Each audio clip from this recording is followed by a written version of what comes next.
साल 2014 में जब मैंने बीएससी फर्स्ट ईयर का एग्जाम दिया था, तो उस साल फिजिक्स में एक क्वेश्चन आया था। क्वेश्चन यह था कि if earth shrinks to half of its present radius without change in mass, what will be change in the duration of day. मतलब यह है कि ये जो धरती है, जिसका कि अभी प्रेजेंट टाइम में कुछ ना कुछ रेडियस होगा और मास भी होगा, अगर यही धरती सिकुड़ करके जो है अपने प्रेजेंट टाइम के रेडियस की आधी हो जाती है और उसके मास में कोई भी परिवर्तन नहीं होता है, मास सेम रहता है, तो फिर दिन की काल विधि में क्या परिवर्तन होगा, अर्थात एक दिन कितने घंटे का होगा, यह हमें बताना है। तो हो सकता है कि आपके मन में आ जाए कि ये जो धरती है ये सिकुड़ नहीं सकती। तो मुद्दा ये नहीं है कि धरती सिकुड़ नहीं सकती। अगर धरती सिकुड़ती है तो फिर देखें सिचुएशन किस तरह का बनता है। तो इसे समझने के लिए मान ले कि जो है यह है धरती, तो इस धरती का अभी प्रेजेंट टाइम में कुछ ना कुछ रेडियस होगा और इसका जो है मास भी होगा। तो ये जो धरती है ये कुछ इस तरह से रोटेट कर रही है, कुछ इस तरह से ये घूम रही है, तो हम कहेंगे कि यहां पर ये है इसका एक्सिस ऑफ रोटेशन। इसी एक्सिस के अबाउट ये जो धरती है ये कुछ ऐसे घूम रही है, तो हम कहेंगे कि ये है इसका एक्सिस ऑफ रोटेशन। तो घूमते समय हमने किसी समय ये मान लिया कि अभी यहां पर मेरा घर है और हमने सुबह जो है देखा कि घड़ी में जो है 6 बज रहे हैं, सुबह के 6 बज रहे हैं घड़ी में, और हमें जो है सूरज यहां पर दिख रहा है, यहां पर। तो ये जो धरती है ये तो घूम रही है, तो धरती ऐसे घूमते हुए फिर से 24 घंटे के बाद मेरा घर यहीं पर फिर आ जाएगा, और फिर हमने 24 घंटे के बाद देखा तो घड़ी में सुबह के 6 बज रहे हैं और सूरज जो है वो हमें फिर से यहीं पर दिखता है। इसका मतलब क्या है? इसका मतलब यह है कि ये जो धरती है ये 24 घंटे में एक चक्कर लगा लेती है। तो हम कहेंगे कि यहां पर इसका जो है ये है टाइम पीरियड, 24 घंटा इसका टाइम पीरियड है। क्यों? क्योंकि टाइम पीरियड होता है कि एक चक्कर लगाने में जो टाइम लगता है वही होता है टाइम पीरियड। तो ये जो धरती है ये 24 घंटे में एक चक्कर लगा ले रही है, तो हम कहेंगे कि यहां पर धरती का जो अभी टाइम पीरियड है वो है 24 घंटा। लेकिन अगर यही धरती सिकुड़ करके अपने इस प्रेजेंट टाइम के रेडियस की आधी हो जाती है सिकुड़ करके, और मास सेम रहता है, मास में कोई भी परिवर्तन नहीं होता है, तो फिर दिन की काल विधि में क्या परिवर्तन होगा? कहने का मतलब यह है कि क्या तब भी ये 24 घंटे में ही एक चक्कर लगाएगी, या फिर 24 घंटे से ज्यादा टाइम में एक चक्कर लगाएगी, या फिर 24 घंटे से कम टाइम में एक चक्कर पूरा करेगी? अब ये हमें देखना है। तो अब मान लेते हैं कि धरती सिकुड़ करके अपने प्रेजेंट टाइम के रेडियस की आधी हो गई और मास में कोई भी परिवर्तन नहीं हुआ। तो जब ऐसा होगा तो अब आप सोचें कि ज्यादा से ज्यादा जो मास होगा वो इस एक्सिस ऑफ रोटेशन के करीब होगा। ये जो एक्सिस ऑफ रोटेशन है ये इसके सेंटर ऑफ मास से होकर के पार हो रहा है, तो ज्यादा से ज्यादा जो मास होगा वो इस एक्सिस ऑफ रोटेशन के करीब होगा। अगर ऐसा होगा तो फिर जो मोमेंट ऑफ इनर्शिया है वो घट जाएगा। यहां मैं आपको बता दूं कि यहां पर किसी भी तरह का जो है एक्सटर्नल टॉर्क अप्लाई नहीं हो रहा है। तो अगर यहां पर एक्सटर्नल टॉर्क नहीं है तो फिर जो इसका एंगुलर मोमेंटम होगा इस एक्सिस के अबाउट वो कंजर्व रहेगा, क्योंकि एक्सटर्नल टॉर्क 0 है, तो फिर एंगुलर मोमेंटम को कंजर्व रहना है।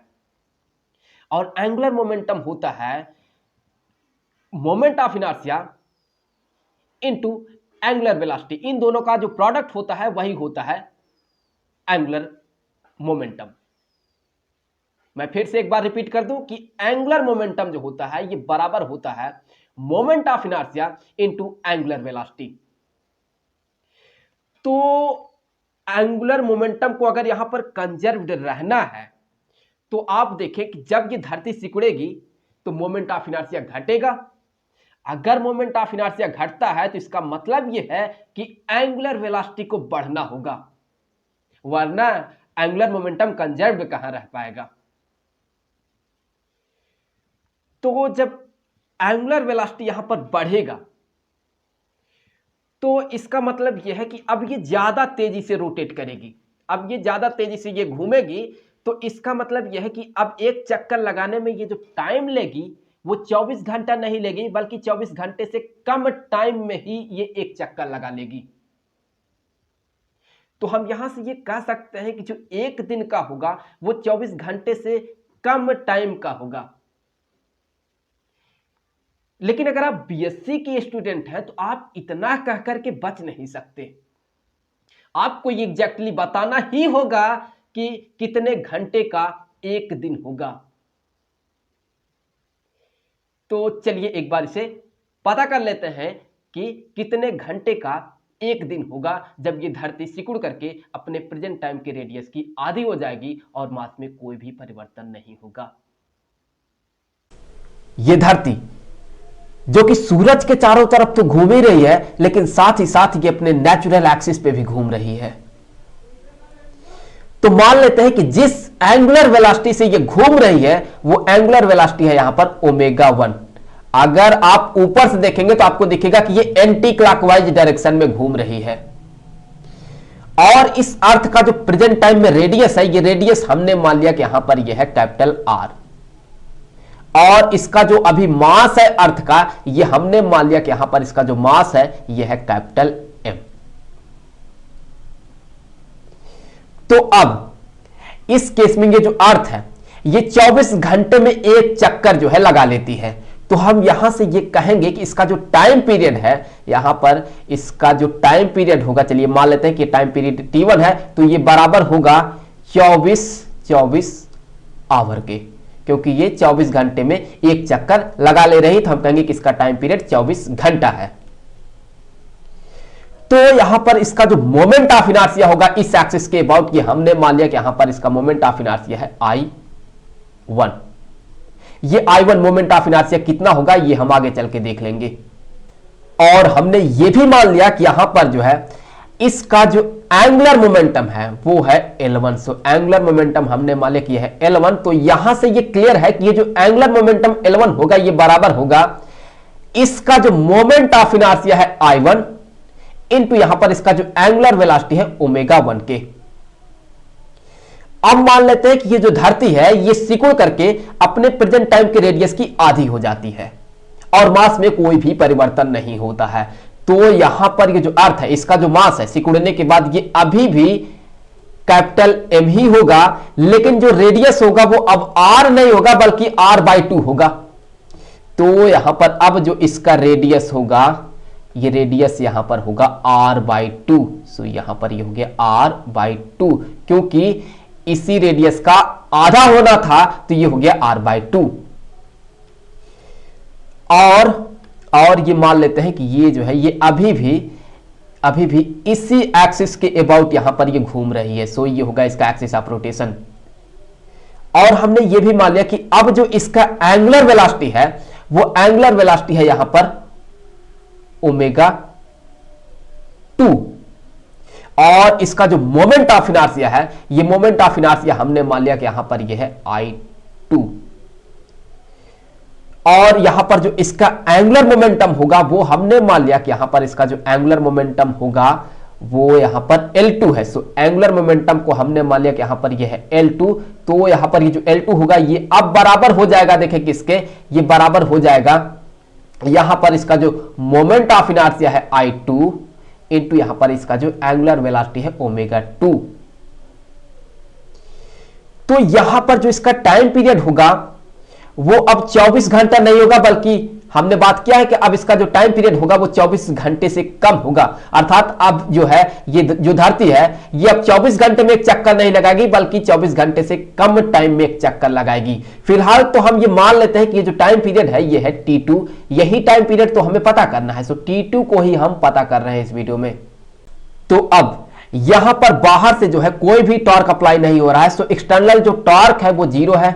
तो इसका मतलब यह है कि जो एंगुलर मोमेंटम है उसे कंजर्व्ड रहना है। दैट मीन L1 को जो है बराबर होना होगा L2 के। सो यहां से हम ये कहेंगे कि L1 बराबर हो गया L2 के, और L1 की जगह पर हम इस वैल्यू को सब्स्टिट्यूट करेंगे और L2 की जगह पर हम इस वैल्यू को सब्स्टिट्यूट करेंगे। सो यहां से हम कहेंगे कि I1 ω1 ये बराबर होगा I2 ω2 के। तो अब यहां पर ये जो I1 है ये इस धरती का यहां पर हम कहेंगे कि मोमेंट ऑफ इनर्शिया है इस एक्सिस के अबाउट। तो ये जो मोमेंट ऑफ इनर्शिया होगा ये देखिए कितना होगा, ये होगा 2/5 इसका जो मास है m इंटू इसका जो रेडियस है उसका स्क्वायर। देखिए एक वीडियो में हमने डिराइव किया है इस फार्मूले को कि एक सॉलिड स्फीयर का मोमेंट ऑफ इनर्शिया कितना होता है। सो जिस वीडियो में हमने इसे डिराइव किया है उस वीडियो का लिंक यहां सजेस्टेड वीडियो जो मैं डाल दे रहा हूं, हो सके तो आप यहां से क्लिक करके देख लें। तो यहां पर ये जो धरती आपको दिख रही है ये भी एक सॉलिड स्फीयर की ही तरह है, तो इसीलिए हम इसका जो मोमेंट ऑफ इनर्शिया है वो कुछ इतना मान सकते हैं। तो अब ये तो हो गया I1 की जगह पर, और ω1 की जगह पर चलिए ω1 की जगह पर अभी हम कुछ नहीं लिखेंगे, हम इसे ऐसे ही लिख लेते हैं। सो यहां पर ये हो गया ω1 बराबर I2, ये होगा इस केस में इसका जो मोमेंट ऑफ इनर्शिया है। सो यहां से हम कहेंगे कि 2/5 इसका जो मास है वो तो सेम ही है, जितना मास यहां पर है उतना मास यहां पर है, तो m तो वैसे ही रह जाएगा। लेकिन ये जो r है इसके जगह पर हम r नहीं लिखेंगे बल्कि लिखेंगे हम r/2। तो यहां पर ये हो गया r/2 का स्क्वायर जब हम करेंगे तो यही हो जाएगा r⁻² डिवाइडेड बाय यहां पर ये हो गया 4। सो r²/4 हो गया इनटू अब ये ω2 बचा हुआ है, तो इसे भी यहीं पर अभी लिख लेते हैं। तो अब देखिए आप 2/5 से कैंसिल हो गया, और ये जो m है ये इस m को कैंसिल कर देगा, और r² इस r² को कैंसिल कर देगा।